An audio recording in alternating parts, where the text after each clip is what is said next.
गुरु नानक पद पंकज बंदन, पद पंकज बंदन। सिमरं अंगद दुख निकंदन। अमरदास हृदय नित ध्याऊं, हृदय नित ध्याऊं। रामदास गुरु गुण गाऊं। गुरु अर्जन गुरु अर्जन विघ्नन के नाशक, विघ्नन के नाशक। हर गोबिंद शुभ समत प्रकाशक। श्री हर राय नमो कर जोरी, नमो कर जोरी। श्री हर कृष्ण मनाए बहुरी। तेग बहादुर परम कृपाला, परम कृपाला। श्री गुरु गोबिंद सिंह विसाला। तरौं तरा पर पुन पुन सीसा, पुन पुन सीसा। बंदों बार बार जगदीशा। जिसमें अमृत ज्ञान है, मानक भगत वैराग। श्री गुरु ग्रंथ साहिब उदद, बंदों कर अनुराग। एक ओंकार सतगुरु, ते प्रसाद सच होए। वाहेगुरु जी की फतेह। विघ्न विनाशन सोए। गुरु नानक पुरुषोत्तमं, परव परावर नाथ। जुगल चरण मम बंदना, तार पार तार कर माथ। जुगल चरण मम बंदना, तार पार तार कर माथ। सतनाम श्री वाहेगुरु साहिब जीओ। होत प्रभात न बाचियो जाए, अब करिए मन जाए उपाय। लेन देन राजन संग नाही, कहयो नाहन मरिए रण माही। ग्यारह जहूर हाजरा हजूर, सर्व कला भरपूर। चबर छतर तखत दे मालक, दसां पातशाहियां दी जोत।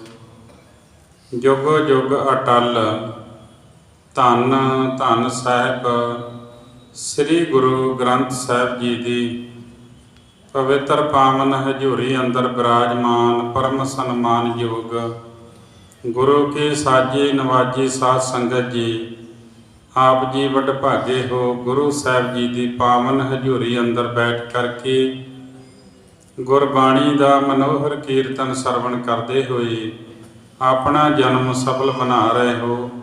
ਸਾਰੇ ਮਿਲ ਕੇ ਬੜੇ ਪਿਆਰ ਸਤਿਕਾਰ ਦੇ ਨਾਲ ਫਤਿਹ ਬੁਲਾਓ ਜੀ। ਵਾਹਿਗੁਰੂ ਜੀ ਕਾ ਖਾਲਸਾ, ਵਾਹਿਗੁਰੂ ਜੀ ਕੀ ਫਤਿਹ। ਬੜੇ ਹੀ ਪਿਆਰ ਸਤਿਕਾਰ ਦੇ ਨਾਲ ਆਪ ਜੀ ਨੂੰ ਗੁਰੂ ਘਰ ਦੇ ਕੀਰਤਨੀਏ ਭਾਈ ਹਰਚਰਨ ਸਿੰਘ ਜੀ ਕੀਰਤਨ ਸਰਵਣ ਕਰਾ ਰਹੇ ਸਨ। ਹੁਣ ਸਮਾਂ ਹੋਇਆ ਲੜੀਵਾਰ ਗੁਰ ਇਤਿਹਾਸ ਦੀ ਪਾਵਨ ਕਥਾ ਦਾ। ਹਰ ਰੋਜ਼ ਬੜੇ ਪਿਆਰ ਸਤਿਕਾਰ ਦੇ ਨਾਲ ਆਪ ਜੀ ਇਹ ਪਾਵਨ ਕਥਾ ਸਰਵਣ ਕਰਦੇ ਹੋ। ਪਿਛੇ ਪ੍ਰਸੰਗ ਦੇ ਵਿੱਚ ਆਪ ਜੀ ਨੇ ਸਰਵਣ ਕੀਤਾ ਸੀ ਕਿ ਪਹਾੜੀਏ ਜਿਹੜੇ ਨੇ ਆਨੰਦਪੁਰ ਸਾਹਿਬ ਦਾ ਘੇਰਾ ਹਟਾ ਕੇ ਤੇ ਹੁਣ ਲੋਹਗੜ੍ਹ ਦੇ ਕਿਲ੍ਹੇ ਨੂੰ ਫਤਿਹ ਕਰਨਾ ਚਾਹੁੰਦੇ ਨੇ। ਜਦੋਂ ਮੋਰਚੇ ਚੁੱਕਣ ਲੱਗੇ ਤੇ ਖਾਲਸੇ ਨੇ ਉਹਨਾਂ ਦੇ ਉੱਤੇ ਗੋਲੀਆਂ ਚਲਾਈਆਂ ਨੇ। ਕੋਈ ਜ਼ਖਮੀ ਹੋ ਗਿਆ ਤੇ ਕਿਸੇ ਦੀ ਮੌਤ ਹੋ ਗਈ, ਤੇ ਜਿਹੜੇ ਡਿੱਗ ਪੈਂਦੇ ਸਨ ਜ਼ਖਮੀ ਹੋ ਕੇ, ਹੋਸ਼ ਨਹੀਂ ਸੀ ਰਹਿੰਦਾ ਜਾਂ ਮਰ ਜਾਂਦੇ ਸਨ, ਸਿੰਘ ਉਹਨਾਂ ਦੇ ਹਥਿਆਰ ਲੁੱਟ ਲੈਂਦੇ ਸਨ। ਉਹਨਾਂ ਨੂੰ ਕੱਟ ਵੱਢ ਦਿੰਦੇ। ਗੁਰੂ ਜੀ ਪਾਸ ਸਾਰੀ ਖਬਰ ਪੁੱਜੀ ਕਿ ਪਹਾੜੀਏ ਮੋਰਚੇ ਛੱਡ ਛੱਡ ਕੇ ਜਾ ਰਹੇ ਨੇ। ਜਿਸ ਥਾਂ ਤੇ ਵੱਡੇ ਮੋਰਚੇ ਸਨ ਉੱਥੇ ਸਾਵਧਾਨ ਹੋ ਕੇ ਖੜੇ। ਨਗਰ ਦਾ ਘੇਰਾ ਛੱਡ ਦਿੱਤਾ ਹੈ ਤੇ ਲੋਹਗੜ੍ਹ ਵੱਲ ਨੂੰ ਹੁਣ ਜ਼ੋਰ ਪਾਉਣਗੇ। ਇੰਨੇ ਵਿੱਚ ਜਿਹੜਾ ਗੁਪਤ ਸੂਹੀਆ ਸੀ ਉਹਨੇ ਆ ਕੇ ਖਬਰ ਦਿੱਤੀ ਹੈ, ਗੁਰੂ ਜੀ ਨੂੰ ਦੱਸਿਆ ਹੈ ਕਿ ਰਾਤ ਦਾ ਮੋਰਚਾ ਜਦੋਂ ਸਿੰਘਾਂ ਨੇ ਫਤਿਹ ਕੀਤਾ ਤੇ ਭੀਮ ਚੰਦ ਉਹ ਬਹੁਤ ਝੂਰਿਆ, ਬੜਾ ਪਛਤਾਇਆ। ਉਹਨੇ ਰਾਜੇ ਇਕੱਠੇ ਕੀਤੇ ਤੇ ਭੀਮ ਚੰਦ ਨੇ ਸਾਰੇ ਰਾਜਿਆਂ ਵਿੱਚ ਆਪਣਾ ਮਨੋਰਥ ਦੱਸਿਆ। ਕੇਸਰੀ ਚੰਦ ਨੇ ਬੜਾ ਅਹੰਕਾਰ ਕਰਕੇ ਆਪਣਾ ਜਿਹੜਾ ਪ੍ਰਣ ਹੈ ਉਹ ਧਾਰਨ ਕੀਤਾ ਹੈ। ਸਵੇਰ ਹੁੰਦਿਆਂ ਮਸਤ ਹਾਥੀ ਨੂੰ ਲੈ ਕੇ ਆਉਣਗੇ। ਪਿੱਛੇ ਪਿੱਛੇ ਹਜ਼ਾਰਾਂ ਦੀ ਗਿਣਤੀ ਵਿੱਚ ਉਹ ਪਹਾੜੀਆਂ ਦੇ ਸੂਰਮੇ ਹੋਣਗੇ। ਕੇਸਰੀ ਚੰਦ ਨੇ ਕਿਹਾ ਕਿ ਮੈਂ ਦਰਵਾਜ਼ਾ ਜਿਹੜਾ ਹੈ ਲੋਹਗੜ੍ਹ ਦਾ ਉਹ ਤੜਵਾਵਾਂਗਾ, ਨਹੀਂ ਤੇ ਰਾਜਿਆਂ ਨੂੰ ਮੂੰਹ ਨਹੀਂ ਵਿਖਾਵਾਂਗਾ। ਲੋਹਗੜ੍ਹ ਦੇ ਅੰਦਰ ਵੱਡਾ ਜੰਗ ਮਚੇਗਾ। ਸਤਿਗੁਰੂ ਮੈਂ ਜੋ ਸੁਣਿਆ ਤੇ ਵੇਖਿਆ ਆਪ ਜੀ ਨੂੰ ਦੱਸ ਦਿੱਤਾ। ਹੁਣ ਅੱਗੇ ਆਪ ਜੀ ਦੀ ਮਰਜ਼ੀ ਜਿੱਦਾਂ ਕਰਨੀ ਹੈ। ਵੈਸੇ ਤੁਸੀਂ ਚਾਹੋ ਤੇ ਕੀੜੀ ਤੇ ਕੁੰਚਰ ਨੂੰ ਮਰਵਾ ਸਕਦੇ ਹੋ, ਦਰੜਾ ਸਕਦੇ ਹੋ। ਤਉ ਵਿਚਾਰੋ ਗਜ ਕੋ ਆਵਨ ਤਿਸ ਕੋ ਚਈਅਤ ਯਤਨ ਬਣਾਵਣ। ਕਹਿੰਦੇ ਫਿਰ ਵੀ ਜਿਹੜਾ ਮਸਤ ਹਾਥੀ ਪਹਾੜੀ ਰਾਜਿਆਂ ਨੇ ਲੈ ਕੇ ਆਉਣਾ ਹੈ ਉਹਨੂੰ ਰੋਕਣ ਦਾ ਕੋਈ ਵਿਚਾਰ ਕਰਨਾ ਚਾਹੀਦਾ। ਉਹਦੇ ਵੱਲ ਕੋਈ ਯੋਧਾ ਭੇਜਣਾ ਚਾਹੀਦਾ ਹੈ। ਉਹ ਦਰਵਾਜ਼ੇ ਨੂੰ ਮੱਥਾ ਮਾਰੇ ਤੇ ਵੱਡੇ ਠੋਸ ਦਰਵਾਜ਼ਿਆਂ ਨੂੰ ਖੇੜ ਕੇ ਰੱਖ ਦੇਵੇ। ਐਸਾ ਮਹਾਬਲਵਾਨ ਹਾਥੀ ਹੈ। ਵੱਡੇ ਮੋਟੇ ਸਥਿਰ ਰੁੱਖ ਨੂੰ ਉਹ ਟੱਕਰ ਮਾਰ ਕੇ ਪੁੱਟ ਦੇਣ ਵਾਲਾ ਹੈ। ਬਾਦਸ਼ਾਹ ਤੇ ਰਾਜਿਆਂ ਪਾਸ ਵੀ ਐਸਾ ਕੋਈ ਹਾਥੀ ਨਹੀਂ ਹੈ। ਮਹਾਰਾਜ ਹੁਣ ਸ਼ਾਮ ਹੋ ਗਈ ਹੈ, ਰਾਤੇ ਰਾਤ ਕੋਈ ਉਪਾਅ ਕਰੋ ਕਿ ਹਾਥੀ ਨੂੰ ਦਰਵਾਜ਼ੇ ਤੱਕ ਪਹੁੰਚਣ ਤੋਂ ਰੋਕਿਆ ਜਾ ਸਕੇ, ਕਿਉਂਕਿ ਹਾਥੀ ਦੇ ਪਿੱਛੇ ਫਿਰ ਹਜ਼ਾਰਾਂ ਦੀ ਗਿਣਤੀ ਵਿੱਚ ਸੂਰਮੇ ਆਉਣੇ ਨੇ ਸ਼ਸਤਰ ਲੈ ਕੇ। ਸਤਿਗੁਰੂ ਕੋ ਸਮਾਂ ਚੁੱਪ ਰਹਿ। ਸਿੱਖ ਜਿਹੜੇ ਗੁਰੂ ਸਾਹਿਬ ਜੀ ਦੇ ਚਾਰ ਛਪੇਰੇ ਬੈਠ ਗਏ ਕਿ ਸਤਿਗੁਰੂ ਕੀ ਨਿਰਣਾ ਲੈਂਦੇ ਨੇ। ਇੰਨੀ ਦੇਰ ਨੂੰ ਦੁਨੀ ਚੰਦ ਆ ਗਿਆ। ਦੁਨੀ ਚੰਦ ਭਾਈ ਸਾਲੋ ਦਾ ਪੁੱਤਰਾ, ਉਹਦਾ ਵੱਡਾ ਪੇਟ ਤੇ ਮੋਢਾ ਉਹ ਸਾਹਮਣੇ ਦਿਖਾਈ ਦਿੱਤਾ। ਉਹਦੀਆਂ ਦੋਵੇਂ ਲੱਤਾਂ ਬਹੁਤ ਮੋਟੀਆਂ ਸਨ। ਉਹਦੀ ਚੌੜੀ ਛਾਤੀ ਬਲਵਾਨ ਤੇ ਭਾਰੀ ਸੀ। ਵੱਡਾ ਚਿਹਰਾ ਤੇ ਸਫੇਦ ਉਹਦਾ ਦਾੜਾ ਸੀ ਤੇ ਕਮਰ ਕੱਸਾ ਬਣ ਕੇ ਸੁਚੇਤ ਬਣਿਆ ਹੋਇਆ ਸੀ। ਗੁਰੂ ਸਾਹਿਬ ਜੀ ਨੇ ਜਦੋਂ ਦੇਖਿਆ ਕਿ ਇਹ ਇਸ ਵਾਸਤੇ ਆਇਆ ਸੀ ਕਿ ਪਹਾੜੀਆਂ ਨੇ ਹਾਥੀ ਲੈ ਕੇ ਆਉਣਾ ਤੇ ਮੈਂ ਵੀ ਜਾ ਕੇ ਸੁਣਦਾ ਵੀ ਗੁਰੂ ਜੀ ਕੀ ਵਿਚਾਰ ਕਰਦੇ ਨੇ, ਉਹਨੂੰ ਰੋਕਣ ਦੀ ਕੀ ਯਤਨ ਬਣਾਉਂਦੇ ਨੇ। ਤੇ ਗੁਰੂ ਦੀ ਸੰਗਤ ਦੇ ਵਿੱਚ ਇਹ ਨਿਤ ਵਿਚਰਦਾ ਸੀ। ਬਹੁਤ ਮਾਤਰਾ ਵਿੱਚ ਕੜਾਹ ਪ੍ਰਸ਼ਾਦ ਖਾ ਕੇ ਤ੍ਰਿਪਤ ਹੁੰਦਾ ਸੀ ਦੁਨੀ ਚੰਦ। ਸਿੱਖਾਂ ਤੋਂ ਕਾਰ ਭੇਟਾ ਲੈਂਦਾ, ਹੁਕਮ ਚਲਾਉਂਦਾ ਸੀ। ਵੱਡਾ ਧਨਾੜ ਬਣ ਗਿਆ ਸੀ ਦੁਨੀ ਚੰਦ। ਔਰ ਨਾਲ ਭਾਈ ਸਾਲੋ ਦੇ ਪੁੱਤਰ ਮਸੰਦ ਦਾ ਇਹ ਪੁੱਤਰ ਸੀਗਾ। ਹਜ਼ਾਰਾਂ ਲੋਕ ਵੰਦਨਾ ਕਰਦੇ ਸਨ ਤੇ ਇਹਨਾਂ ਦਾ ਜਿਹੜਾ ਜੱਦੀ ਪੁਰਸ਼ੀ ਰਿਹਾਇਸ਼ ਸੀ ਉਹ ਅੰਮ੍ਰਿਤਸਰ ਦੇ ਵਿੱਚ ਸੀ।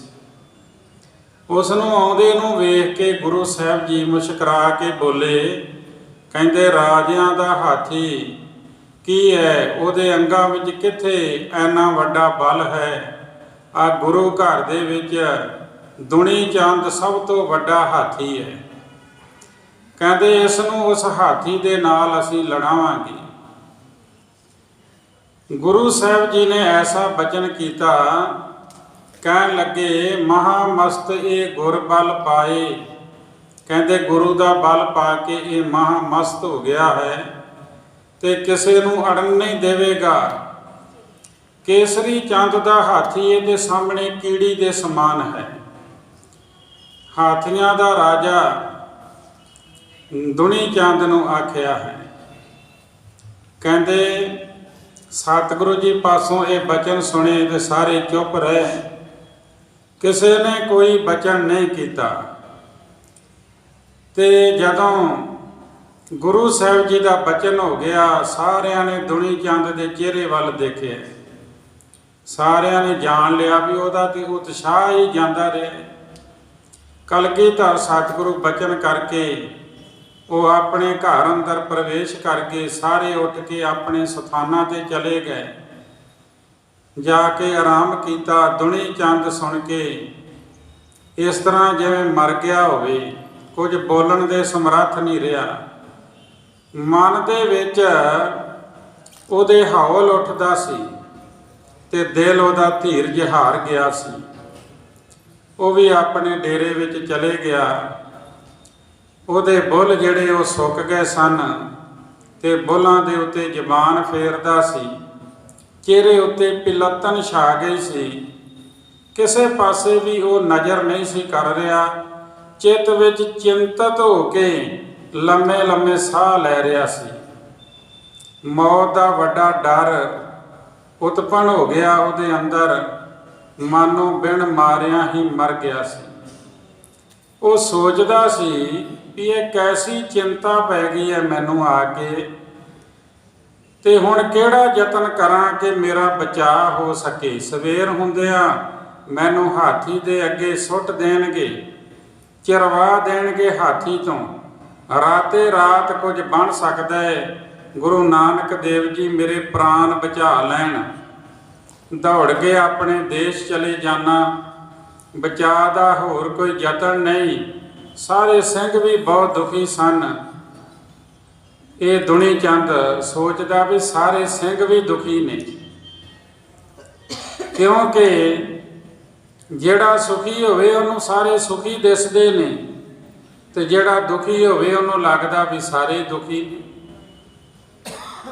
ਸੁਖੀਏ ਕੋ ਪੇਖੇ ਸਭ ਸੁਖੀਆ, ਰੋਗੀ ਕੈ ਭਾਣੇ ਸਭ ਰੋਗੀ। ਕੋਈ ਬਿਮਾਰ ਹੋਵੇ ਤੇ ਉਹ ਸਮਝਦਾ ਵੀ ਸਾਰੇ ਬਿਮਾਰ ਹਨ। ਉਹ ਦੂਜਿਆਂ ਨੂੰ ਵੀ ਮੱਤ ਦਿੰਦਾ ਵੀ ਇਹ ਚੀਜ਼ ਕਿਉਂ ਖਾ ਰਹੇ ਆ, ਪਰਹੇਜ਼ ਕਰ। ਸਾਹਮਣੇ ਵਾਲਾ ਕਹਿੰਦਾ ਵੀ ਪਰਹੇਜ਼ ਤੈਨੂੰ ਡਾਕਟਰ ਨੇ ਦੱਸਿਆ, ਮੈਨੂੰ ਥੋੜੀ ਦੱਸਿਆ।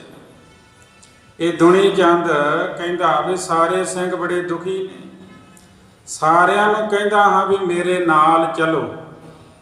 ਪਹਿਲਾਂ ਭਾਈ ਦਇਆ ਸਿੰਘ ਦੇ ਪਾਸ ਗਿਆ, ਪਹੁੰਚ ਕੇ ਉਹਨੇ ਸਾਰੀ ਗੱਲ ਸੁਣਾਈ। ਗੁਰੂ ਜੀ ਨੇ ਜੰਗ ਦਾ ਕੀ ਕਾਰਜ ਫੜਿਆ, ਬਹੁਤ ਸਿੱਖ ਜਿਹੜੇ ਮਰਵਾ ਦਿੱਤੇ ਨੇ, ਨਸ਼ਟ ਕਰ ਦਿੱਤੇ ਨੇ। ਸਾਰਿਆਂ ਦੇ ਨਾਲ ਗੁਰੂ ਜੀ ਝਗੜਾ ਕਰਦੇ ਰਹਿੰਦੇ ਨੇ, ਵੱਡੇ ਤੋਂ ਵੱਡਾ ਕਾਰਜ ਵਿਗਾੜ ਦਿੰਦੇ ਨੇ। ਸਵੇਰ ਹੁੰਦਿਆਂ ਪਹਾੜੀਏ ਹਾਥੀ ਲੈ ਕੇ ਆਉਣਗੇ, ਪਿੱਛੇ ਪਿੱਛੇ ਲੱਖਾਂ ਯੋਧੇ ਆ ਜਾਣਗੇ। ਮੇਰੀ ਕਿਹੜੀ ਗੱਲ ਹੈ, ਜੇ ਮੈਂ ਮਰ ਗਿਆ ਸਾਰੇ ਕਤਲ ਹੋ ਜਾਣਗੇ।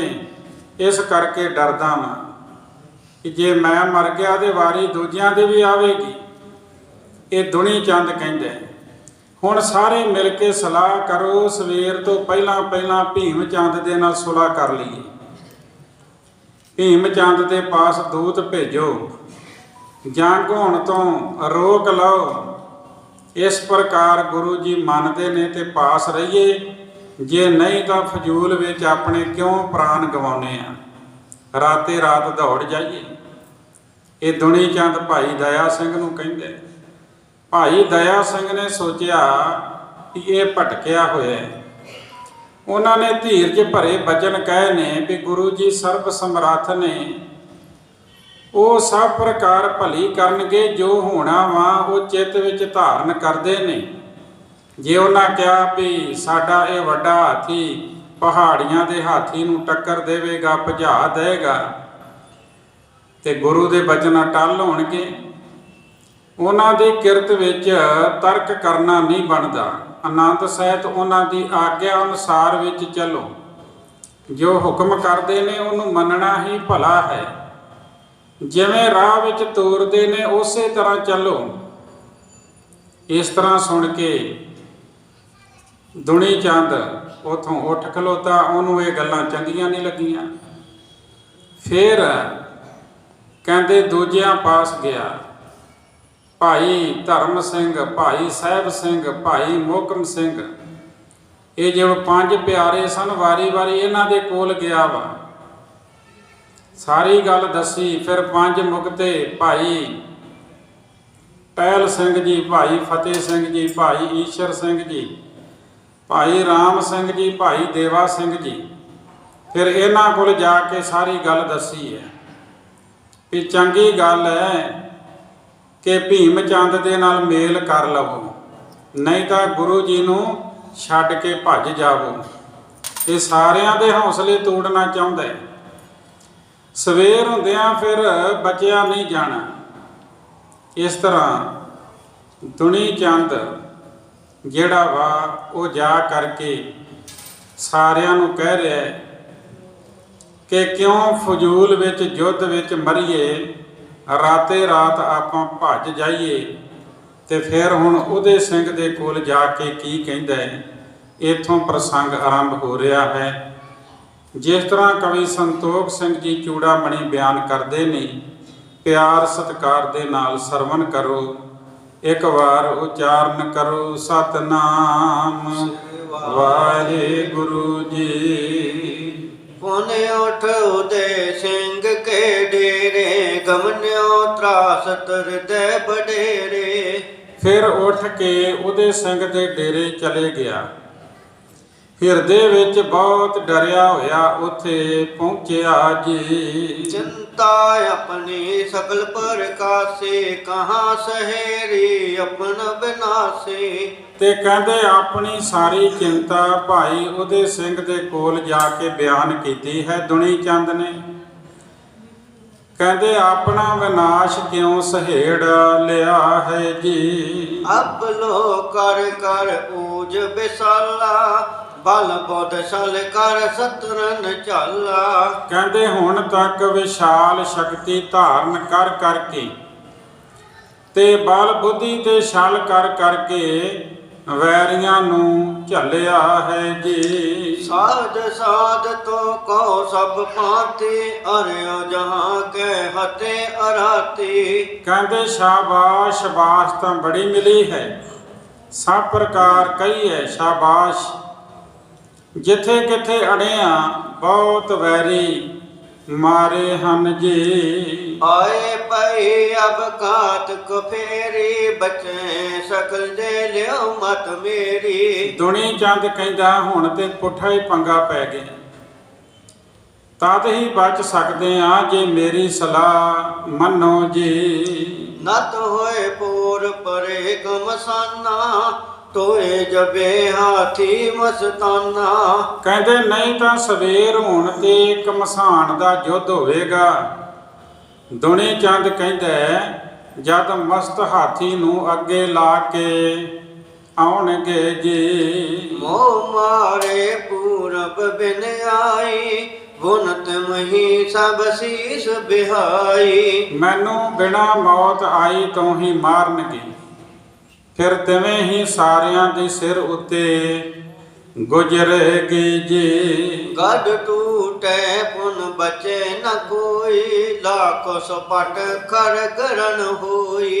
ਕਹਿੰਦੇ ਗੜੀ ਜਿਹੜੀ ਹੈ ਉਹ ਟੁੱਟ ਜਾਏਗੀ, ਭਾਵ ਲੋਹਗੜ੍ਹ ਦੇ ਕਿਲੇ ਦਾ ਦਰਵਾਜ਼ਾ ਟੁੱਟ ਜਾਏਗਾ।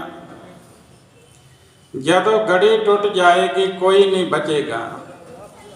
ਲੱਖਾਂ ਸੂਰਬੀਰ ਜੋ ਪਹਾੜੀਆਂ ਦੇ ਆਉਣਗੇ ਉਹਨਾਂ ਦੇ ਨਾਲ ਇਹ ਖਾਲਸੇ ਦਾ ਤਲਵਾਰਾਂ ਦੇ ਨਾਲ ਯੁੱਧ ਹੋਵੇਗਾ ਜੀ। हिम विचार तेरे डिग मिला गुर समझाए ले हो अब भला। ਇਸ ਤਰ੍ਹਾਂ ਵਿਚਾਰ ਕਰਕੇ ਮੈਂ ਆਪ ਜੀ ਦੇ ਪਾਸ ਆਇਆ ਵਾਂ। ਦੁਣੀ ਚੰਦ ਭਾਈ ਉਹਦੇ ਸਿੰਘ ਨੂੰ ਕਹਿੰਦਾ ਹੈ ਕਿ ਹੁਣ ਗੁਰੂ ਸਾਹਿਬ ਜੀ ਨੂੰ ਸਮਝਾ ਲਓ, ਇਹ ਜੰਗ ਯੁੱਧ ਦੇ ਕਾਰਜ ਛੱਡ ਦੇਣ, ਇਹਦੇ ਵਿੱਚ ਹੀ ਭਲਾ ਹੈ ਜੀ। कहे जा हमरो मनिए मिलिए नत तज देश आपने चलिए। ਕਹਿਓ ਜੋ ਹਮਰੋ ਮੰਨੈ, ਕਹਿਣ ਲੱਗਾ ਕਿ ਜਿਹੜਾ ਮੇਰਾ ਕਿਹਾ ਹੋਇਆ ਨਾ ਇਹਨੂੰ ਤੁਸੀਂ ਮੰਨ ਲਓ ਤੇ ਭੀਮ ਚੰਦ ਦੇ ਨਾਲ ਜਾ ਕੇ ਮੇਲ ਕਰ ਲਓ, ਮਿਲੀਏ ਰਾਜੇ ਭੀਮ ਚੰਦ ਦੇ ਨਾਲ ਮੇਲ ਕਰ ਲਈਏ। ਨੱਤ ਤਜ ਦੇਸ਼ ਆਪਣੇ ਚਲੀਏ, ਨਹੀਂ ਤਾਂ ਕਿਲੇ ਨੂੰ ਛੱਡ ਕੇ ਆਪਣੇ ਦੇਸ਼ ਨੂੰ ਜਾਈਏ ਜੀ। कहाँ एकाकी गुर कर लेंगे सिख संगत बिन कहाँ लड़ेंगे। ਇਕੱਲੇ ਗੁਰੂ ਜੀ ਕੀ ਕਰ ਲੈਣਗੇ, ਸਿੱਖ ਸੰਗਤ ਬਗੈਰ ਕਿਸ ਤਰ੍ਹਾਂ ਲੜਨਗੇ ਜੀ। जाते मिल सगरे जे कहो संद करो जीवत बच रहो। ਇਸ ਕਰਕੇ ਸਾਰੇ ਮਿਲ ਕੇ ਗੁਰੂ ਸਾਹਿਬ ਜੀ ਨੂੰ ਕਹੋ ਕਿ ਰਾਜਿਆਂ ਦੇ ਨਾਲ ਸੰਧੀ ਕਰ ਲਵੋ ਤੇ ਆਪ ਸਾਰੇ ਬਚੇ ਰਹੋਗੇ ਜੀ। उदय सिंह जाने पले कातर पयो मसंद।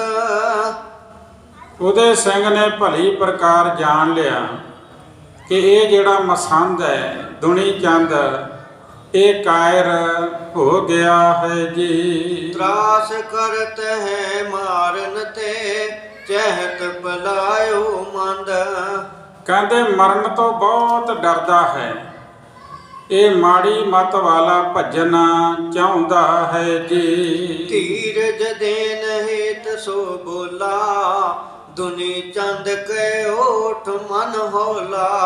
ਧੀਰਜ ਦੇਣ ਵਾਸਤੇ ਭਾਈ ਉਹਦੇ ਸਿੰਘ ਬੋਲਿਆ, ਕਹਿਣ ਲੱਗਾ ਦੁਣੀ ਚੰਦ ਤੇਰੇ ਮਨ ਵਿੱਚ ਹੌਲ ਕਿਉਂ ਉੱਠਿਆ ਜੀ। ਉਸ ਤਨ ਚਲੀ ਮਸੰਦੀ ਆਈ ਗੁਰ ਕਰਤੇ ਨਿਜ ਪਰਵਸ ਪਾਈ। ਪੁਸਤਾਂ ਤੋਂ ਤੇਰੀ ਮਸੰਦੀ ਚੱਲਦੀ ਆਈ ਹੈ, ਗੁਰੂ ਘਰ ਤੋਂ ਤੇਰੀ ਤੇ ਤੇਰੇ ਪਰਿਵਾਰ ਦੀ ਪਾਲਣਾ ਹੋਈ ਹੈ ਜੀ। ਸੁਖ ਦੁਖ ਭੋਗਣ ਇਨਕੇ ਸਾਥ ਹਮ ਤੁਮਕੋ ਉਚਤੇ ਤਰ ਮਾਥ। ਸੁਖ ਦੁੱਖ ਭੋਗਣਾ ਗੁਰੂ ਜੀ ਦੇ ਨਾਲ ਹੈ। ਸੁਖ ਹੋਵੇ ਦੁੱਖ ਹੋਵੇ ਗੁਰੂ ਜੀ ਦਾ ਸਾਥ ਨਹੀਂ ਛੱਡਣਾ ਚਾਹੀਦਾ।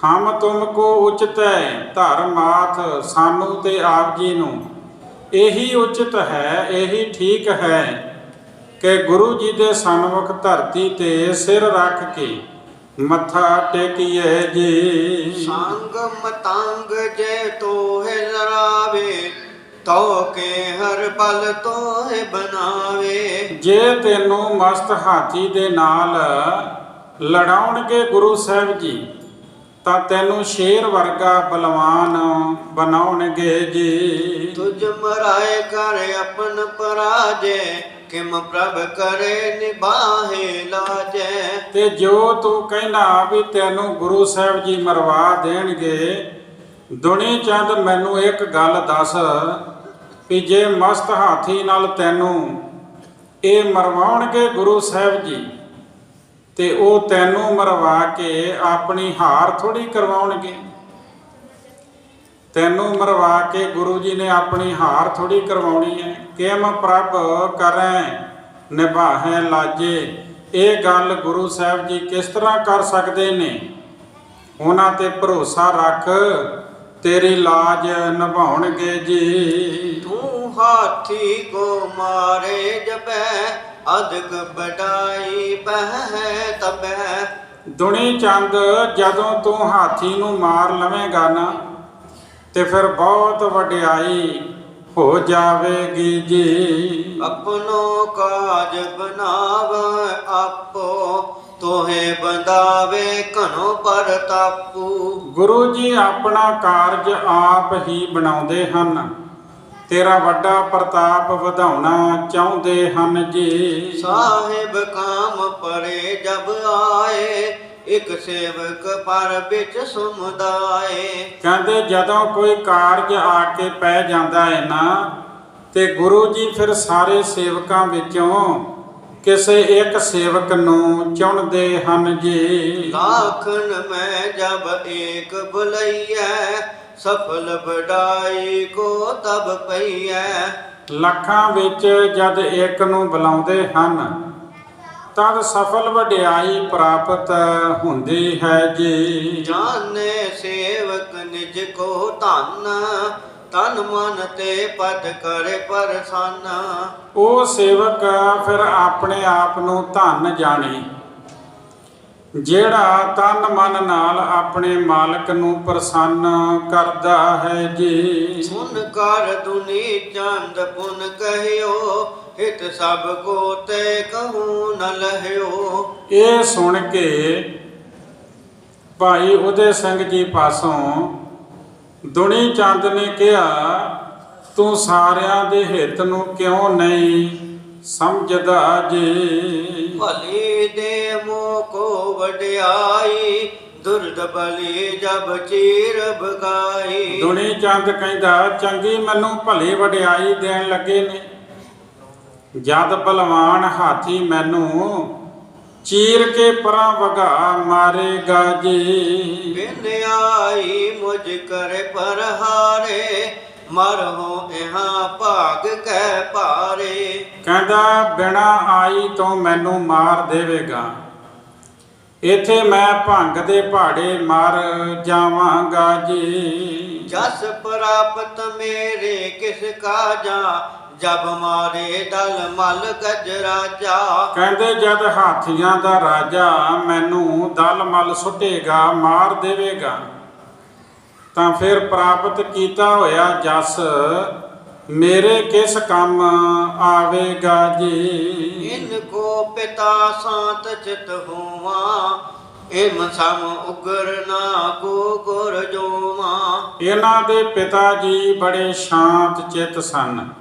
ਗੁਰੂ ਤੇਗ ਬਹਾਦਰ ਸਾਹਿਬ ਮਹਾਰਾਜ ਦੇ ਬਾਰੇ ਕਹਿੰਦੇ, ਪਰ ਗੁਰੂ ਗੋਬਿੰਦ ਸਿੰਘ ਮਹਾਰਾਜ ਦੇ ਬਾਰੇ ਦੁਨੀ ਚੰਦ ਕਹਿੰਦਾ, ਇਹਨਾਂ ਵਰਗਾ ਤੇਜ ਤੇ ਬਲਵਾਨ ਮੈਂ ਕਿਸੇ ਹੋਰ ਗੁਰੂ ਜੀ ਨੂੰ ਨਹੀਂ ਵੇਖਿਆ ਜੀ। ਜਬ ਨਿਜ ਤਨ ਮੈਂ ਬਲ ਕੁਸ ਲਹਿਓ, ਨਿਤ ਉਤਪਾਤ ਕਰਤ ਹੀ ਰਹਿਓ। ਜਦ ਦਾ ਆਪਣੇ ਸਰੀਰ ਤੇ ਕੁਝ ਬਲ ਧਾਰਨ ਕੀਤਾ ਹੈ, ਸਦਾ ਝਗੜੇ ਹੀ ਖੜੇ ਕਰਦੇ ਹਨ ਜੀ। ਸਾਰ ਮੋਰ ਕੇ ਦੇਸ ਲੜਾਈ, ਸਭ ਰਾਜਨ ਸੰਗ ਬਿਗੜਿਓ ਜਾਈ। ਸਿਰਮੌਰ ਦੇ ਦੇਸ਼ ਵਿੱਚ ਜਾ ਕੇ ਲੜਾਈ ਕੀਤੀ, ਭਗਾਣੀ ਦੇ ਯੁੱਧ ਨੂੰ ਕਹਿੰਦੇ। ਸਾਰੇ ਰਾਜਿਆਂ ਨਾਲ ਵਿਗਾੜ ਪਾ ਲਿਆ ਜੀ। ਰਾਮ ਰਾਏ ਕੇ ਹਤੇ ਮਸੰਦ ਪੁਨ ਆਇਓ ਨਿਜ ਪੁਰੀ ਆਨੰਦ। ਫਿਰ ਰਾਮ ਰਾਏ ਦੇ ਜਿਹੜੇ ਮਸੰਦ ਸਨ ਉਹ ਮਾਰ ਦਿੱਤੇ, ਫਿਰ ਆਪਣੇ ਨਗਰ ਆਨੰਦਪੁਰ ਵਿੱਚ ਆ ਗਏ ਜੀ। ਲਰਨ ਮਰਨ ਤਹਿ ਕਾਮੂ ਧਰੇ ਸਾਤ ਚਿਤ ਥਿਰੇ ਨ ਤਾਮੂ। ਕਹਿੰਦੇ ਲੜਨਾ ਮਰਨਾ ਹੀ ਇਹਨਾਂ ਦਾ ਕੰਮ ਹੈ। ਦੁਨੀ ਚੰਦ ਗੁਰੂ ਜੀ ਨੂੰ ਕਹਿ ਰਹੇ ਹੈ, ਭਾਈ ਉਦੈ ਸਿੰਘ ਦੇ ਪਾਸ ਕਹਿ ਰਹੇ ਹੈ, ਚਿੱਤ ਵਿੱਚ ਸ਼ਾਂਤੀ ਧਾਰ ਕੇ ਆਪਣੇ ਘਰ ਵਿੱਚ ਨਹੀਂ ਬੈਠਦੇ ਜੀ। ਅਨਕ ਬਾਰ ਕਰ ਚੁੱਕਿਓ ਲੜਾਈ ਸਭ ਤੇ ਕਰੇ ਹੀ ਨ ਵਡਿਆਈ। ਅਨੇਕਾਂ ਵਾਰ ਲੜਾਈ ਕਰ ਚੁੱਕੇ ਨੇ, ਸਾਰੇ ਪਾਸਿਆਂ ਤੋਂ ਆਪਣੀ ਵਡਿਆਈ ਘਟਾ ਰਹੇ ਹਨ ਜੀ। ਸੁਨ ਪੁਨ ਉਦੈ ਸਿੰਘ ਸਮਝਾਇਓ ਧੀਰਜ ਤਰਨ ਤੋਹੇ ਬਨ ਆਇਓ। ਇਹ ਸੁਣ ਕੇ ਭਾਈ ਉਦੈ ਸਿੰਘ ਨੇ ਦੁਨੀ ਚੰਦ ਨੂੰ ਸਮਝਾਉਣਾ ਕੀਤਾ ਹੈ। ਕਹਿਣ ਲੱਗਾ, ਤੈਨੂੰ ਧੀਰਜ ਧਾਰਨ ਹੀ ਬਣਦਾ ਹੈ ਜੀ। ਹਿਮ ਕਹਿ ਬੋ ਸਤਿਗੁਰੂ ਸੁਜਾਨੇ ਉਚਿਤ ਨ ਤੋ ਕੂ ਸਮਝੋ ਸਿਆਣੇ। ਕਹਿੰਦੇ ਇਸ ਤਰ੍ਹਾਂ ਤੇਰਾ ਸਤਿਗੁਰੂ ਸੁਜਾਨ ਜੀ ਨੂੰ ਕਹਿਣਾ ਉਚਿਤ ਨਹੀਂ ਹੈ, ਇਸ ਗੱਲ ਨੂੰ ਸਮਝੋ।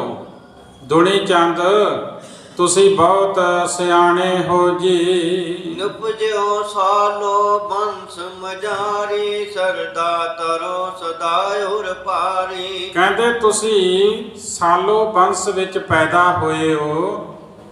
ਕਹਿੰਦੇ ਉਹ ਜਿਹੜੀ ਬੰਸ ਹੈ ਉਹਦਾ ਬੜਾ ਸਤਿਕਾਰ ਹੈ, ਗੁਰੂ ਜੀ ਦਾ ਕਰਕੇ ਹੈ। ਇਸ ਵਾਸਤੇ ਤੁਸੀਂ ਹਿਰਦੇ ਵਿੱਚ ਸਦਾ ਸ਼ਰਧਾ ਧਾਰਨ ਕਰੋ ਜੀ। ਕਹਿ ਗੁਰ ਬਖਸ਼ ਸਿੰਘ ਸੁਨ ਸਰੋਤਾ ਦੁਨੀ ਚੰਦ ਕੇ ਹੋਲਿਓ ਦੋਤਾ। ਇੱਥੇ ਭਾਈ ਰਾਮ ਕੌਰ ਨੇ ਕਿਹਾ, ਹੇ ਸਰੋਤਾ ਗਨ ਸੁਣੋ ਕਿ ਦੁਨੀ ਚੰਦ ਦੇ ਦਿਲ ਵਿੱਚ ਵੱਡਾ ਹੌਲ ਪ੍ਰਗਟ ਹੋਇਆ ਜੀ। ਉਦੈ ਸਿੰਘ ਕੋ ਤਜ ਤਤ ਕਾਲਾ ਮੁਝ ਟਿਕ ਆਇਓ ਤਰਸਤਤ ਵਿਸਾਲਾ। ਦੁਨੀ ਚੰਦ ਉਦੈ ਸਿੰਘ ਦੇ ਕੋਲੋਂ ਹੁਣ ਉੱਠਿਆ ਹੈ, ਉਹਨੂੰ ਉਹਨੇ ਛੱਡ ਦਿੱਤਾ ਤੇ ਡਰਿਆ ਹੋਇਆ ਮੇਰੇ ਪਾਸ ਆਇਆ ਜੀ। ਬੈਠਿਓ ਨਿਕਟ ਸੁਣਾਵਨ ਲਾਗਾ ਦੇਖੋ ਹਮਨੇ ਕੇ ਗੁਰ ਜਾਗਾ। ਕਹਿੰਦੇ ਮੇਰੇ ਪਾਸ ਬੈਠ ਕੇ ਸੁਣਾਉਣ ਲੱਗਾ।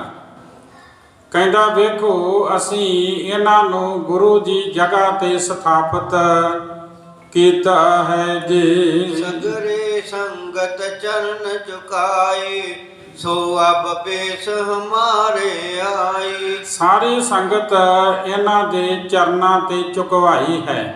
ਇਹ ਦੁਨੀ ਚੰਦ ਕਹਿੰਦੇ ਭਾਈ ਰਾਮ ਕੌਰ ਜੀ ਦੇ ਪਾਸ ਬਹਿ ਕੇ ਉਹ ਹੁਣ ਸਾਡੇ ਹੀ ਪੇਸ਼ ਆਈ ਹੈ ਜੀ। ਮਾਝੇ ਕੇ ਸਿੱਖ ਗਨ ਮਿਲ ਆਇਓ ਅਬ ਚਾਹਤ ਗਜ ਕੇ ਤੁਰਵਾਇਓ। ਕਹਿੰਦੇ ਅਸੀਂ ਸਾਰੀ ਸੰਗਤ ਇਹਨਾਂ ਦੇ ਚਰਨਾਂ ਤੇ ਝੁਕਾਈ ਤੇ ਸਾਡੇ ਪੇਸ਼ ਆ ਗਈ।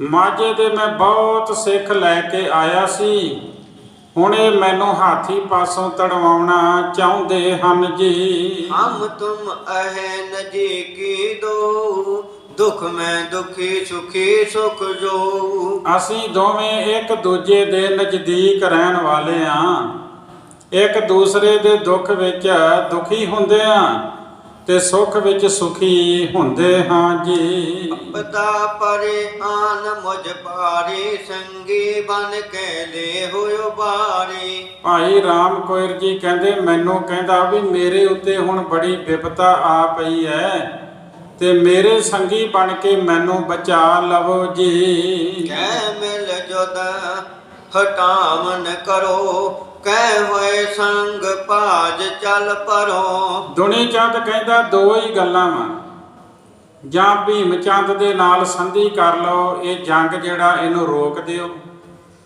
ਤੇ ਜਾਂ ਫਿਰ ਮੇਰੇ ਸੰਗੀ ਬਣ ਕੇ ਮੇਰੇ ਨਾਲ ਇਥੋਂ ਭੱਜ ਜਾਵੋ ਜੀ। ਇਸ ਮੈਂ ਗੁਰ ਕੇ ਲਸਣ ਕੋਈ ਨਾ ਰਹਿ ਸਮੀਪ ਅਬ ਲੋਕੇ ਲੋਇ ਨਾ। ਇਹਨਾਂ ਵਿੱਚ ਗੁਰੂ ਵਾਲਾ ਕੋਈ ਲੱਛਣ ਨਹੀਂ ਹੈ। ਇਹ ਦੁਨੀ ਚੰਦ ਕਹਿ ਰਹੇ ਹੈ।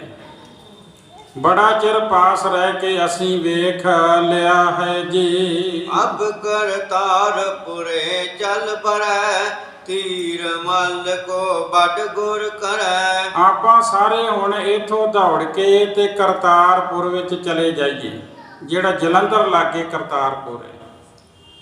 ਇੱਕ ਕਰਤਾਰਪੁਰ ਹੁਣ ਪਾਕਿਸਤਾਨ ਵਿੱਚ ਹੈ ਤੇ ਇੱਕ ਇਹ ਜਲੰਧਰ ਦੇ ਲਾਗੇ ਕਰਤਾਰਪੁਰ, ਜਿੱਥੇ ਭੀਮ ਧੀਰ ਮੱਲ ਰਹਿੰਦਾ ਸੀਗਾ। ਕਹਿੰਦੇ ਆਪਾਂ ਸਾਰੇ ਦੌੜ ਕੇ ਕਰਤਾਰਪੁਰ ਚੱਲ ਜਾਈਏ, ਧੀਰ ਮੱਲ ਕੋ ਵੱਡ ਗੁਰ ਧਰੇ, ਤੇ ਜਾ ਕੇ ਧੀਰ ਮੱਲ ਨੂੰ ਆਪਾਂ ਵੱਡਾ ਗੁਰੂ ਬਣਾ ਦਈਏ ਜੀ। ਸੰਗਤ ਸਗਰੇ ਤਹਾਂ ਲਜਾਵੇ ਅਨਕ ਅਕੋਰਨ ਕੋ ਅਰ ਪਾਵੈ। ਤੇ ਸਾਰੀ ਸੰਗਤ ਕਰਕੇ ਆਪਾਂ ਧੀਰ ਮੱਲ ਦੇ ਕੋਲ ਲੈ ਕੇ ਜਾਈਏ, ਤੇ ਜਿਹੜੇ ਬਹੁਤ ਉਪਹਾਰ ਭੇਟਾਵਾਂ ਹਨ ਉਹ ਸਾਰੇ ਸਿੱਖ ਉਹਨਾਂ ਨੂੰ ਅਰਪਣ ਕਰਨਗੇ ਜੀ। ਗੁਰੂ ਕਰਨ ਤੋਂ ਹਮਰੇ ਹਾਥੇ ਜੈ ਸੰਗਤ ਜੁਤ ਟੇਕੇ ਮਾਥੇ। ਜਿੱਦਾਂ ਪੁਰਾਣੇ ਸਮਿਆਂ ਦੇ ਵਿੱਚ ਜਦੋਂ ਛੱਤਾਂ ਪਾਉਂਦੇ ਸਨ ਨਾ, ਕੰਧਾਂ ਕਰਕੇ ਮਕਾਨ ਦੀ ਛੱਤ ਪਾਉਣੀ ਹੁੰਦੀ ਸੀ ਕਮਰੇ ਦੀ, ਉਹਦੇ ਤੇ ਸ਼ਤੀਰੀਆਂ ਰੱਖਦੇ ਸਨ ਲੱਕੜ ਦੀਆਂ, ਫਿਰ ਉਹਦੇ ਉੱਤੇ ਬਾਲੇ ਰੱਖਣੇ, ਫਿਰ ਕਾਨੇ ਪਾਉਣੇ, ਫਿਰ ਗਾਰਾ ਪਾਉਣਾ ਕਹਾਣੀ ਬਣਾ ਕੇ। ਤੇ ਸ਼ਤੀਰ ਜਿਹੜਾ ਉਹ ਲੱਕੜ ਦਾ ਜਿਹਦੇ ਉੱਤੇ ਬਾਲੇ ਟਿਕਾਏ ਗਏ, ਉਹਦੇ ਨਾਲ ਕੋੜ ਕਿਰਲੀ ਚਿੰਬੜੀ ਹੈ। ਪੱਕੇ ਮਕਾਨਾਂ ਵਿੱਚ ਵੀ ਆਉਂਦੀਆਂ, ਬੀਮ ਦੇ ਨਾਲ ਚਿੰਬੜੀ ਹੋਵੇ ਤੇ ਉਹ ਸੋਚਦੀ ਵੀ ਛੱਤ ਨੂੰ ਮੈਂ ਹੀ ਰੋਕਿਆ ਹੋਇਆ। ਜਦੋਂ ਕਿ ਛੱਤ ਦੇ ਆਸਰੇ ਹੀ ਉਹ ਉੱਪਰ ਛੱਤ ਦੇ ਨਾਲ ਚਿੰਬੜੀ ਹੋਈ ਹੈ, ਤੇ ਸਮਝਦੀ ਵੀ ਮੈਂ ਛੱਤ ਨੂੰ ਰੋਕਿਆ ਹੋਇਆ ਹੈ, ਮੇਰੇ ਬਲ ਦੇ ਨਾਲ ਛੱਤ ਖੜੀ ਹੈ। ਇਹ ਹੁਣ ਦੁਨੀ ਚੰਦ ਵੀ ਇਹੀ ਸਮਝ ਰਹੇ। ਕਹਿੰਦਾ ਗੁਰੂ ਕਰਨ ਤੋਂ ਹਮਰੇ ਹੱਥ ਹੈ, ਗੁਰੂ ਬਣਾਉਣਾ ਤੇ ਸਾਡੇ ਹੱਥ ਵਿੱਚ ਹੈ। ਜਿੱਥੇ ਵੀ ਸੰਗਤ ਸਹਿਤ ਅਸੀਂ ਮੱਥਾ ਟੇਕਦੇ ਹਾਂ ਜੀ। ਇਹੀ ਚੌਂ ਦਿਸ ਕੇ ਸਿੱਖ ਆਵੈ ਗੁਰੂ ਜਾਨ ਕਰ ਸੀਸ ਨਿਭਾਵੈ। ਉੱਥੇ ਹੀ ਚਾਰੇ ਪਾਸਿਆਂ ਦੇ ਸਿੱਖ ਆਉਣ ਲੱਗ ਜਾਂਦੇ ਨੇ ਤੇ ਉਹ ਗੁਰੂ ਜਾਣ ਕੇ ਆਪਣਾ ਸਿਰ ਝੁਕਾਉਂਦੇ ਹਨ ਜੀ। ਧੀਰ ਮਲ ਆਗੇ ਬਹੁ ਬਾਰੀ ਪਠੇ ਸਿੰਘ ਤੁਮ ਸਦਨ ਮਜਾਰੀ। ਧੀਰ ਮੱਲ ਨੇ ਪਹਿਲਾਂ ਵੀ ਤੁਹਾਡੇ ਘਰ ਬਹੁਤ ਵਾਰ ਸਿੱਖ ਭੇਜੇ ਹਨ ਜੀ। ਕਲ ਕੀ ਜਿਗਾ ਬਾਜ ਪਠ ਦੀਜੈ ਬੜ ਉਪਕਾਰ ਮੋਹੇ ਪਰ ਕੀਜੈ। ਕਹਿੰਦੇ ਧੀਰ ਮੱਲ ਨੇ ਕਈ ਵਾਰੀ ਸੁਨਾ ਭੇਜੇ ਵੀ ਕਲਗੀ ਜਗਾ ਬਾਜ, ਇਹ ਤੁਸੀਂ ਕਿਸੇ ਨਾ ਕਿਸੇ ਤਰ੍ਹਾਂ ਮੇਰੇ ਕੋਲ ਪਹੁੰਚਾ ਦੇਵੋ ਤੇ ਮੇਰੇ ਤੇ ਇਹ ਉਪਕਾਰ ਕਰੋ ਜੀ। ਚਾਹੋ ਦਰਬ ਮੋਹੇ ਤੇ ਜੇਤਾ ਬਿਨਾ ਬਲੰਬ ਪਠੋ ਅਬ ਤੇਤਾ। ਮੇਰੇ ਪਾਸੋਂ ਜਿੰਨਾ ਵੀ ਤੁਸੀਂ ਚਾਹੋ ਕਿਸੇ ਦੇਰ ਤੋਂ ਬਗੈਰ ਓਨਾ ਹੀ ਧਨ ਮੈਂ ਭੇਜ ਦਿੰਦਾ ਹਾਂ ਜੀ। ਤੁਮ ਕਰਤੇ ਮਮ ਬੜ ਵਡਿਆਈ ਬਿਦ ਤੇ ਜਗਤ ਆਏ ਸੁਮਦਾਈ। ਤੇਰੇ ਘਰ ਪਾਸੋਂ ਮੈਨੂੰ ਵੱਡੀ ਵਡਿਆਈ ਬਣ ਸਕਦੀ ਹੈ ਜੇ ਤੁਸੀਂ ਮੇਰੀ ਮਦਦ ਕਰੋ। ਸਾਰੇ ਜਗਤ ਵਿੱਚ ਇਹ ਪ੍ਰਗਟ ਹੋਇਆ ਹੈ ਜੀ। ਸਦਾ ਪ੍ਰਤੀ ਖਤ ਤੁਮ ਕੋ ਸੋਈ ਨਿਕ ਸੋ ਚਲੋ ਮਿਲੇ ਅਬ ਦੋਈ। ਦੁਨੀ ਚੰਦ ਕਹਿ ਰਿਹਾ ਵਾ ਕਿ ਉਹ ਸਦਾ ਤੁਹਾਡੀ ਇੰਤਜ਼ਾਰ ਕਰਦਾ ਰਹਿੰਦਾ ਧੀਰ ਮੱਲ। ਭਾਈ ਰਾਮ ਕੋਇਰ ਜੀ ਇੱਥੋਂ ਨਿਕਲੋ ਤੇ ਅਸੀਂ ਦੋਵੇਂ ਜਾ ਕੇ ਉਸ ਨੂੰ ਮਿਲਦੇ ਹਾਂ ਜੀ। ਜੇ ਨਾ ਕਹਿਓ ਮਾਨੇ ਅਬ ਮੇਰਾ ਸੁਣੀਏ ਜੇ ਮੋਹੇ ਕਸ਼ਟ ਬਡੇਰਾ। ਤੇ ਜੇ ਤੁਸੀਂ ਮੇਰਾ ਕਿਹਾ ਨਾ ਮੰਨਿਆ, ਮੈਂ ਤਾਂ ਆਪਣੀ ਗੱਲ ਰੱਖ ਦਿੱਤੀ ਤੁਹਾਡੇ ਸਾਹਮਣੇ, ਤੇ ਜੇ ਤੁਸੀਂ ਮੰਨੋਗੇ ਤੇ ਸੁਖੀ ਰਹੋਗੇ, ਜੇ ਨਾ ਮੰਨੋਗੇ ਤੇ ਜਿਵੇਂ ਤੁਸੀਂ ਵੱਡਾ ਕਸ਼ਟ ਬਰਦਾਸ਼ਤ ਕਰੋਗੇ ਜੀ। ਨਿਸਾ ਬਿਤੇ ਹੋਵਤ ਪਨਸਾਰਾ ਤੋਵੇ ਮਸਤ ਮਤੰਗ ਉਦਾਰਾ। ਇੱਕ ਰਾਤ ਵਿਚਕਾਰ ਹੈ, ਜਦੋਂ ਰਾਤ ਬਤੀਤ ਹੋ ਗਈ ਤੇ ਸਵੇਰ ਹੋਵੇਗੀ, ਦਿਨ ਚੜ੍ਹੇਗਾ, ਤਾਂ ਜਿਹੜੇ ਪਹਾੜੀ ਰਾਜੇ ਨੇ ਉਹ ਮਸਤ ਹਾਥੀ ਨੂੰ ਇੱਥੇ ਲਿਆਉਣਗੇ ਜੀ। ਲਾਖੋ ਸੁਭਟ ਸੰਗ ਲੈ ਰਾਜੇ ਤੋਰੇ ਤੁਰਤ ਆਨ ਦਰਵਾਜੇ। ਤੇ ਰਾਜੇ ਲੱਖਾਂ ਹੀ ਸੂਰਮੇ ਨਾਲ ਲੈ ਕੇ ਹਾਥੀ ਦੇ ਮਗਰ ਆਉਣਗੇ, ਉਹ ਤੁਰੰਤ ਆ ਕੇ ਦਰਵਾਜੇ ਤੋੜ ਦੇਣਗੇ ਜੀ। ਜੋ ਸਨਮੁਖ ਹੋਏ ਸੋ ਕਟ ਜਹ ਦੀਨ ਪਏ ਤੇ ਰਿਪ ਗਹਿ ਲਹਿ। ਜਿਹੜਾ ਵੀ ਉਹਨਾਂ ਦੇ ਸਾਹਮਣੇ ਆਵੇਗਾ ਉਹ ਮਾਰਿਆ ਜਾਵੇਗਾ, ਜਿਹੜਾ ਦੀਨ ਹੋ ਜਾਵੇਗਾ ਉਸ ਨੂੰ ਰਾਜੇ ਫੜ ਕੇ ਲੈ ਜਾਣਗੇ, ਬੰਦੀ ਬਣਾਉਣਗੇ ਜੀ। ਕਰਕੇ ਕੈਦ ਸੁਦੇਹ ਸਜਾਈ ਬੰਦ ਜੇਲ ਦਿੱਲੀ ਪਹੁੰਚਾਈ। ਤੇ ਕੈਦ ਕਰਕੇ ਸਜ਼ਾਵਾਂ ਦੇਣਗੇ, ਕ੍ਰੋਧ ਨਾਲ ਬੰਨ ਕੇ ਦਿੱਲੀ ਪਹੁੰਚਾ ਦੇਣਗੇ ਜੀ। ਜਹ ਸਹਾਇਤਾ ਕਿਸ ਕੀ ਨਾਹੀ ਪਰੋ ਕੈਦ ਤੇ ਹੀ ਮਰ ਜਾਹੀ। ਜਿੱਥੇ ਕਿਸੇ ਦੀ ਸਹਾਇਤਾ ਪ੍ਰਾਪਤ ਨਹੀਂ ਹੋਵੇਗੀ, ਜਦੋਂ ਦਿੱਲੀ ਪਹੁੰਚਾ ਦਿੱਤਾ ਨਾ ਕੈਦੀ ਬਣਾ ਕੇ, ਫਿਰ ਕੋਈ ਵੀ ਸਹਾਇਤਾ ਨਹੀਂ ਕਰੇਗਾ, ਉਥੇ ਕੈਦ ਵਿੱਚ ਪਏ ਹੀ ਮਰ ਜਾਵਾਂਗੇ ਜੀ। ਏਮ ਵਿਚਾਰ ਮਮ ਸਾਥ ਗਹੀ ਜੈ ਨਿਸਾਤ ਮਰਗਾ 2 ਲੱਖ ਲੀਜੈ। ਇਸ ਤਰ੍ਹਾਂ ਵਿਚਾਰ ਕਰਕੇ ਤੁਸੀਂ ਮੇਰਾ ਸਾਥ ਦਿਓ, ਰਾਤ ਦੇ ਗੂੜੇ ਹਨੇਰੇ ਵਿੱਚ ਚੰਗੀ ਤਰ੍ਹਾਂ ਮੇਰੀ ਗੱਲ ਨੂੰ ਸਮਝੋ ਤੇ ਇੱਥੋਂ ਚਲੇ ਜਾਈਏ ਜੀ। ਚਲੋ ਪਲਾਇਨ ਵੈਸ ਬਾਰੇ ਸਿੱਖ ਮਾਜੇ ਕੇ ਸੰਗ ਹਮਾਰੇ। ਇਸ ਸਮੇਂ ਭੱਜ ਕੇ ਚਲੇ ਚਲੋ, ਮਾਝੇ ਦੇ ਕੁਝ ਸਿੰਘ ਸਾਡੇ ਨਾਲ ਹਨ ਜੀ। ਲੈ ਕਰ ਦਾਮ ਲਟਕ ਪਿਸਵਾਰੇ ਚਲੇ ਉਤਰ ਕਰ ਬਹੁਰ ਸੁਖਾਰੇ। ਕਹਿੰਦੇ ਰੱਸਾ ਲੈ ਕੇ ਕਿਲੇ ਦੇ ਪਿਛਲੇ ਪਾਸੇ ਵੱਲ ਲਟਕਾ ਕੇ ਬੜੀ ਆਸਾਨੀ ਦੇ ਨਾਲ ਉਤਰ ਕੇ ਚਲੇ ਜਾਵਾਂਗੇ ਜੀ। ਘੇਰਾ ਹਟਿਓ ਨਾ ਕੋ ਅਟਕਾਵੈ ਅਸ ਅਸਵਰ ਪੁਨ ਹਾਥ ਨ ਆਵੈ। ਕਹਿੰਦੇ ਪਹਾੜੀਆਂ ਦਾ ਘੇਰਾ ਹੁਣ ਹਟ ਗਿਆ ਹੈ, ਇਸ ਵਾਸਤੇ ਸਾਨੂੰ ਕੋਈ ਰੋਕੇਗਾ ਨਹੀਂ ਤੇ ਐਸਾ ਮੌਕਾ ਫਿਰ ਹੱਥ ਨਹੀਂ ਆਵੇਗਾ ਜੀ। ਇਤਿਆਦ ਕਮੈ ਸੁਨ ਕਰ ਜਾਨੀ ਗੁਰ ਮਾਇਆ ਹੈ ਮਹਿਦ ਮਹਾਨੀ। ਭਾਈ ਰਾਮ ਕੋਇਰ ਜੀ ਕਹਿੰਦੇ ਕਿ ਇਤਿਆਦ ਦੁਨੀ ਚੰਦ ਦੀਆਂ ਗੱਲਾਂ ਸੁਣ ਕੇ ਮੈਂ ਜਾਣ ਲਿਆ